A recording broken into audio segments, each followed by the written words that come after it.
Halo Kang, kita ketemu lagi dengan ThinkPad, tapi kali ini ThinkPad-nya agak lain ya Kang, karena pertama dia relatif baru umurnya, baru sekitar 1 tahunan, dan yang kedua dia menggunakan inisial yang sudah lama banget nggak Lenovo gunakan, yaitu Z. Dulu pernah ada ThinkPad Z60 dan sekarang ini adalah Z13, adik dari Z16 yang rilis tahun kemarin. Dia 13 inci, mungil, targetnya adalah eksekutif-eksekutif muda atau bisnismen-bisnismen atau akang sekalian yang memang ingin memiliki laptop kecil, stylish, portable ya. Dan beratnya total dengan kabel charger yang juga mungil ini hanya sekitar 1,5 kg saja. Dan inilah pengalaman saya menggunakan Lenovo ThinkPad Z13 yang menggunakan CPU eksklusif dari AMD Ryzen 7 Pro 6000 series.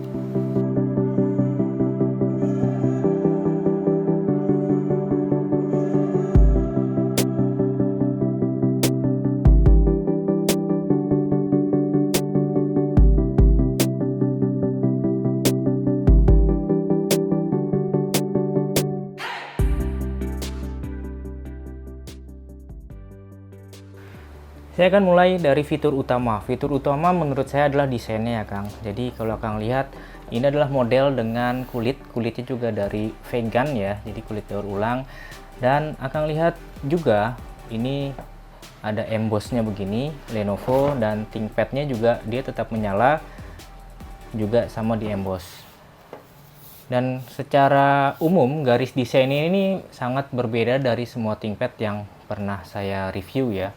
Dia ada ukiran Z13 di sini, dan kalau akan perhatikan lagi ada tulisan Full HD f2.0 Digital Mic Array ya. Jadi webcamnya sudah Full HD dengan aperture 2.0. Jadi harusnya webcamnya lebih bagus daripada yang lainnya Kang. Dan kalau akan lihat juga di bagian sisi-sisi ini emas atau bronze ya, Lenovo menyebutnya, dan saya suka sekali list seperti ini. Dia tidak mengilap tapi dia brush ya, jadi kesannya itu sangat elegan, klasik. Dan ada satu USB-C, USB 4 ya Kang, kecepatannya 40 GB, jadi sudah setara dengan Thunderbolt. Dan di sisi sini juga ada USB lagi, sama, dua-duanya juga bisa kita gunakan untuk charger. Dan akan lihat sebelah sini, ini tombol power ya, dan masih ada jack audio. Hanya itu saja portnya, yang itu saya rasa juga menjadi catatan penting ya buat Akang sekalian. Tapi Akang tidak perlu khawatir, karena di bagian penjualan nanti akan mendapatkan dua dongle seperti ini. Ini ada dongle HDMI, dan yang ini adalah dongle RJ45 ya, karena kita pasti akan membutuhkan ini ya kalau memang sering presentasi atau urusan bisnis lah, kita akan membutuhkan dua ini. Tapi kalau memang Akang butuh sesuatu yang lebih, USB ya, USB klasik A ya, adapter seperti ini nanti juga Akang tetap akan membutuhkannya. Kita balik lagi ke laptop ini. Desainnya benar-benar unik, menarik. Semua yang melihat laptop ini bilang ini sangat elegan, bahkan lucu, dan memang menarik. Bagian belakangnya juga ada rubber fit, satu panjang, dua, dan ini terlihat seperti semuanya ada ya, tapi di sini saja sebenarnya untuk masukkan udara. Ini tidak ada apa-apa. Ini ada dua speaker stereo yang bagus sekali ya.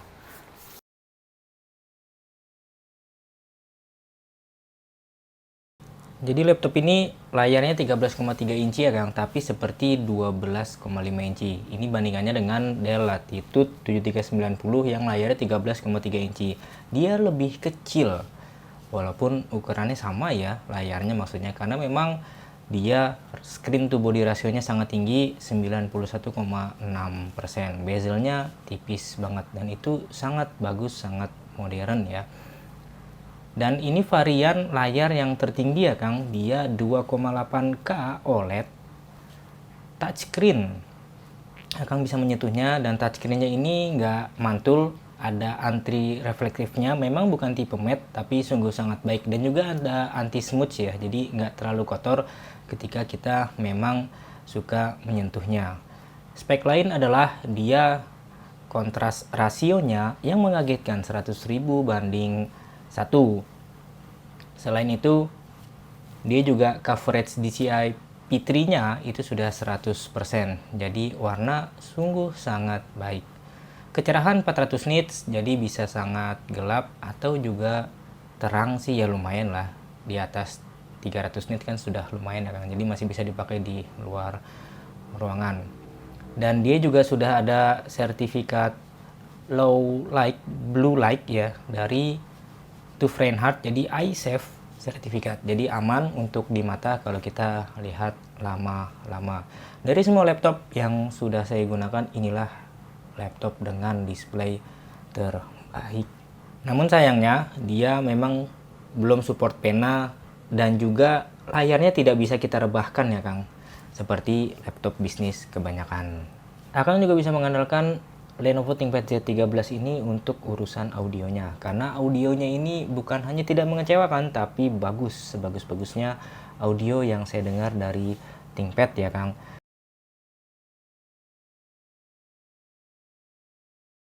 Laptop bisnis namanya kalau tidak ada security tambahan. Dari luar kita bisa menyeting untuk Windows Hello, tadi kedap-kedip Akang lihat, dan ketika dia mengenali muka saya, dia terbuka. Atau juga dengan fingerprint, Akang bisa membuka laptop ini dengan fingerprint yang sudah disetting tentunya ya Kang. Dan sekarang bagian kelebihan lain adalah perawatan. Jadi ada Lenovo Vantage seperti biasa, tapi ini adalah Lenovo Vantage komersial.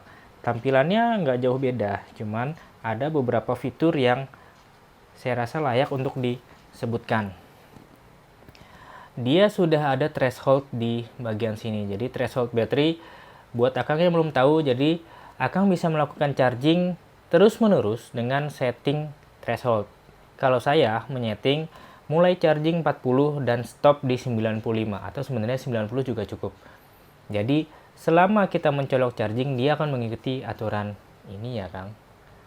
Dan fitur-fitur lain, kita bisa mengecek, jadi bisa merawat laptop ini untuk ngupdate firmware, update software, itu bisa kita cek via Lenovo Vantage komersial ini ya Kang.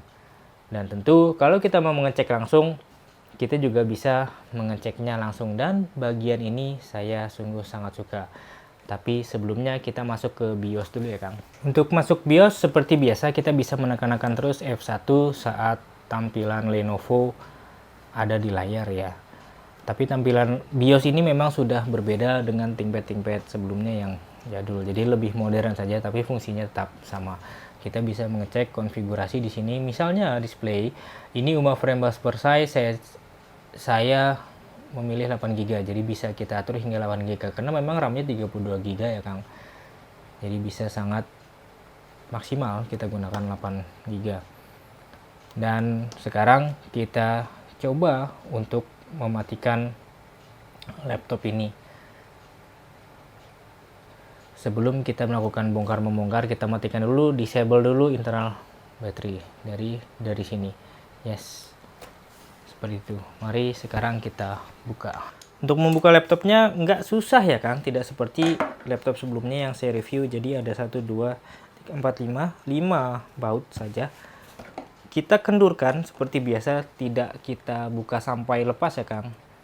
Tapi sungguh sangat menyenangkan. Mengingatkan kembali pada memang ThinkPad yang gampang dibongkar ya.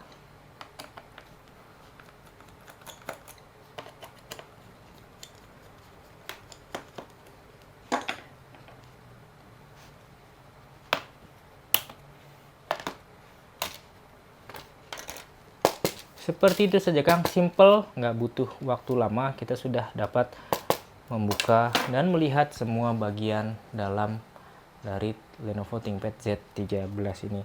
Jadi kita mulai. Pertama dari kipasnya yang unik ya, jadi heatsinknya ini tertutup, ada di dalam sini. Kipasnya 2 mungil, cukup saja sih. Jadi untuk mendinginkan prosesor yang memang sebenarnya powerful juga. Walaupun dia masih U ya, 15 sampai 28 TDP-nya.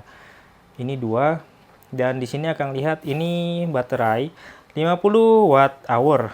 Jadi kalau akan perhatikan ini motherboard, ini baterai. Jadi setengah-setengah ya. Baterainya udah sangat maksimal untuk ukuran laptop sekecil ini ya, Kang.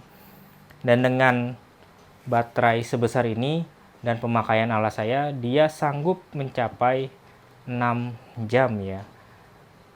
Mengapa kok sedikit banget 6 jam nggak sampai lebih? Ya karena layarnya yang resolusinya sangat tinggi tadi. Kalau misalnya akan memilih varian yang Full HD, tentu baterainya akan jauh lebih lama, bisa belasan jam. Dan ini speaker 2 yang suaranya sangat baik sekali. Akan perhatikan tidak ada slot RAM. Benar, ini tidak bisa kita upgrade lagi lebih tinggi lagi. Tapi RAM-nya sudah 32 GB. Untuk bisnis, laptop kelas bisnis 32 GB itu sudah sangat cukup. Dan dia quad channel ya. Jadi ada 8 GB kali 4. Jadi 32 GB. Jadi quad channel. Dan ini adalah SSD. SSD-nya kecil sekali, 2242. Dan SSD-nya hanya bisa menggunakan single side ya, jadi hanya satu sisi. 2242 NVMe Gen 4, tapi kecepatannya seperti Gen 3 saja sih, karena memang form factor dia yang kecil ya. Ini dari Micron. Jadi SSD ini dilindungi oleh semacam heatsink ya, Kang. Ini ada thermal pad dan ini SSD-nya yang hanya single side saja, jadi nggak bisa double side. Kalau akan ingin mengupgrade-nya 1 tera, 2 tera, 4 tera saya rasa masih sangat bisa. Dan di sebelahnya ini adalah WiFi 6 ya. Jadi WiFi pun sudah sangat cepat.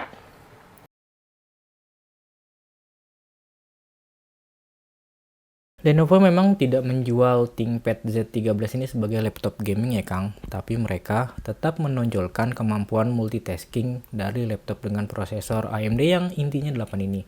Mau kerja sambil dengerin musik, buka browser hingga puluhan tab, sambil streaming, hajar aja.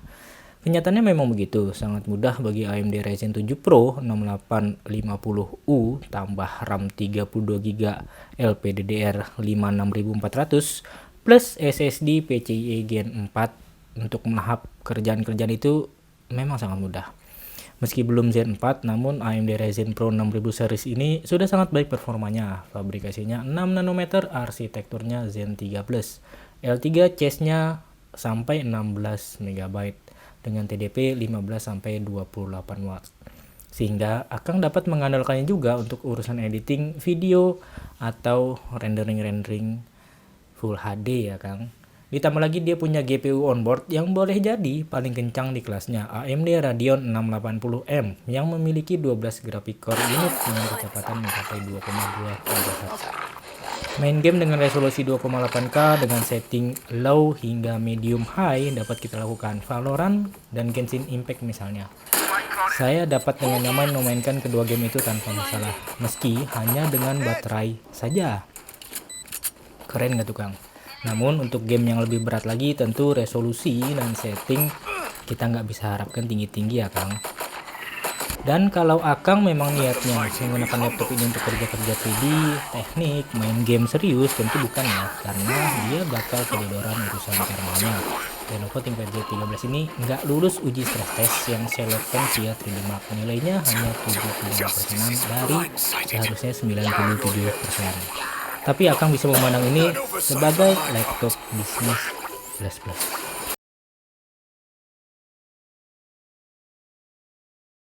Kelebihan-kelebihan sudah, dan sekarang kita masuk ke bagian yang saya kurang suka. Saya sebut sebagai kekurangan, ya nggak juga sih, tapi ya saya nggak suka aja.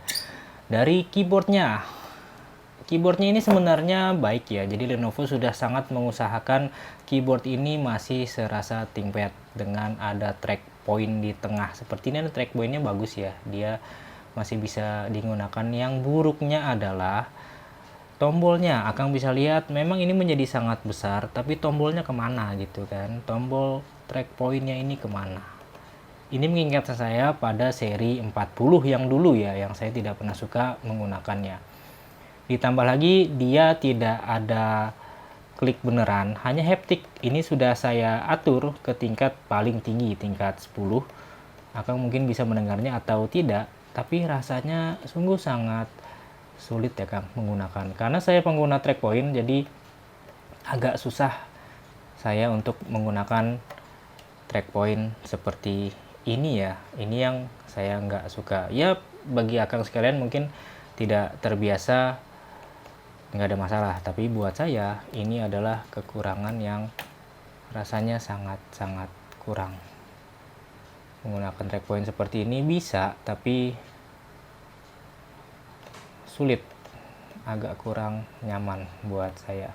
Kalau kita klik 2 kali di track point, akan tampil seperti ini. Quick settingnya untuk kamera, mikrofon, voice typing, atau battery threshold yang tadi kita sudah cek di Lenovo Vantage. Di sini adalah quick settingnya di sini, ya, nyalakan atau matikan. Dan ini mikrofon, kalau ini posisi center mode, fokus jadi ke saya saja. Kalau ini fokus kalau misalnya sedang kita online meeting rame-rame gitu ya. Dan kemudian keyboardnya sendiri, keyboardnya ini bagus banget untuk ukuran laptop kecil. Dia touchnya besar-besar dan jaraknya, layout ini sudah sangat baik. Jadi tangan kita begini pun nggak ada masalah, dia bisa menerima sempurna. Indikator-indikator LED pun masih sangat banyak ya. Jadi di sini ada FN lock, ada mute mikrofon, ada mute speaker, dan ini ada untuk kamera ya. Jadi kalau kita buka kamera, Akang tidak. Jadi kalau ini menyala, kameranya tidak terlihat ya. Jadi seperti ini. Kalau kita buka, nah ini dia. Ini kamera. Tinggal tekan F9 dia tertutup ya. Jadi memang tidak ada tombol shutter, tapi ada tombol di sini. Seperti itu. Dan webcamnya ini sungguh sangat baik ya. Berbicara tentang kamera, kameranya ini Full HD dan sangat baik ya Kang kualitasnya. Ini bisa langsung disetting efek untuk background efek. Akang bisa lihat di sini. Dan ini kalau kita matikan, dia akan terlihat backgroundnya. Dan eye contact, jadi dia coba mengakali AI seakan-akan saya melihat ke kamera walaupun tidak ke kamera. Dan auto framing ini bekerja ketika dia bergerak sendiri, tidak saya apa-apain. Dia mencari, membuat kita tetap berada di tengah-tengah. Kebaikan lain adalah dia tentu saja sudah backlight ya kan, atau backlight. Dan kalau akan perhatikan, kontrol dan FN ini dia normal, tidak seperti ThinkPad yang terbalik. Tapi kalau akan lihat lagi, saya menekan kontrol tapi dia menyalakan atau mematikan keyboard. Ini sudah saya tukar via BIOS karena memang saya terbiasa ini adalah kontrol dan ini adalah FN. Seperti itu, bisa kita atur. Nggak jadi masalah sih sebenarnya. Dan yang berubah lagi adalah tidak ada tombol khusus patch up dan patch down. Ini agak mengganggu sebenarnya. Jadi kalau mau patch up dan patch down harus menekan ini dua, FN dengan kontrol, baru kita tekan. Sungguh sangat disayangkan. Dan untuk rasa keyboardnya sendiri bagaimana? Key travelnya hanya 1,35 mili, tentu pendek jika dibandingkan dengan Lenovo yang lain yang masih 1,8 atau bahkan lebih ya. Untungnya rasanya sih enak-enak aja, tapi kalau akan membandingkan dengan laptop yang sebelumnya, tentu ini kalah ya.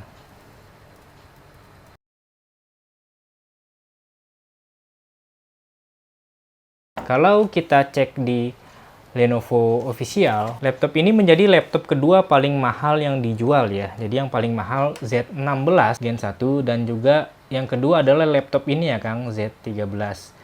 Cuman catatannya adalah dia menggunakan prosesor yang sedikit berbeda dengan versi ini. Ini adalah versi Z6860Z. Bedanya apa? Ada beda di clock speed sedikit dan juga ada perbedaan di security chipnya sedikit ya Kang. Jadi dia sudah menggunakan Microsoft Pluton kalau versi Z, jadi lebih aman.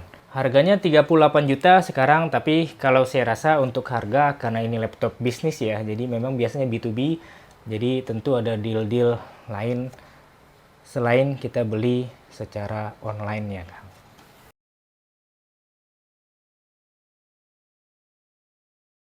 Lenovo ThinkPad Z13 adalah bukti bahwa Lenovo serius menghadirkan laptop bisnis yang fresh tapi tetap tidak meninggalkan ciri khas yang selama ini sudah dibangun. Desainnya elegan, kualitas pengerjaan mil STD 810H ala tentara, display dan audio yang bikin betah, dan performa eksklusif dari AMD Pro Series yang selalu dapat diandalkan. Memang beberapa hal perlu peningkatan seperti keyboard dan track point yang kalau bisa kembali lagi lah seperti dulu. Port yang hanya ada 2 USB 4 tentu membuat kita harus menyiapkan dongle tambahan.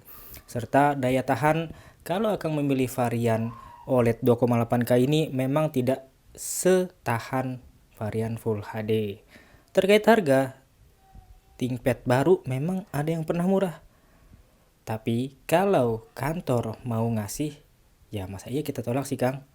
Baiklah Kang, sekian dulu dari saya. Terima kasih telah menyaksikan dan mengikuti saya hingga saat ini.